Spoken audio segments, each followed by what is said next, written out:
నమస్తే. న్యూమరాలజీ ప్రకారం కొన్ని ప్రత్యేక తేదీలలో జన్మించిన యువతులను పెళ్లి చేసుకోవడం వలన వైవాహిక జీవితం నుండు నూరేళ్లు సుఖ సంతోషాలతో సాగుతుంది అని నమ్మకం. ఈ తేదీలలో పుట్టిన అమ్మాయిలను పెళ్లి చేసుకుంటే సంపదకు లోటు ఉండదు అని విశ్వాసం. అందుకే సంఖ్యాశాస్త్రం ప్రకారం ఈ మూల సంఖ్యలో పుట్టిన యువతులను పెళ్లి చేసుకున్న యువకుల జీవితం చాలా శుభప్రదము అని నిపుణులు చెబుతున్నారు. కనుక ఈ మూల సంఖ్య ఉన్న యువతులను పెళ్లి చేసుకుంటే జీవితంలో సమస్యలు తొలగిపోతాయంట. అంతేకాదు జీవితాంతం ప్రశాంతంగా ఉంటారు. ఆర్థికపరమైన ఇబ్బందుల నుండి విముక్తి లభిస్తుంది. సంఖ్యాశాస్త్రం ప్రకారం మూల సంఖ్య 2 ఉన్న యువతులను పెళ్లి చేసుకుంటే అబ్బాయిలు నక్కతోక తొక్కినట్లే. అంటే ఏ నెలలోనైనా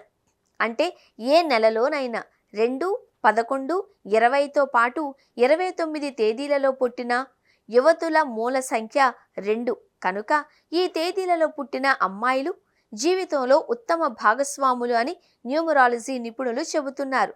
వీరిని పెళ్లి చేసుకోవడం వలన జీవితంలో ప్రశాంతత, అదృష్టం, సంపద లభిస్తాయి అని పేర్కొన్నారు. అది ఒక నమ్మకం మాత్రమే, ఖచ్చితమైన శాస్త్రీయ ఆధారం లేదు.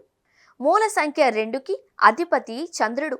ఈ మూల సంఖ్యను పాలిస్తాడు. కనుక ఈ యువతిని పెళ్లి చేసుకున్న యువకుడి వైవాహిక జీవితం చాలా అద్భుతంగా సాగుతుందట. అంతేకాదు అప్పటి వరకు ఉన్న సమస్యల నుంచి కూడా ఉపశమనం లభిస్తుందట.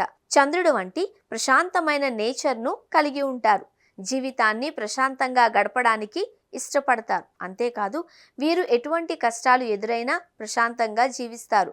ఉన్నత స్థాయికి ఎదగడానికి ప్రయత్నం చేస్తారు. ముఖ్యంగా ఈ మూల సంఖ్య 2 ఉన్న యువతులు ఎవరినైనా ప్రేమిస్తే తమ భాగస్వామిని వదిలిపెట్టరు అని సంఖ్యాశాస్త్రం చెబుతోంది. కష్ట సమయాలలో కూడా అండగా నిలబడతారు.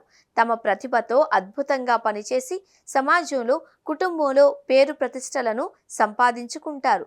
1, 3 లేదా 5 పుట్టిన తేదీలు కలిగిన పురుషులు సరిపోతారట.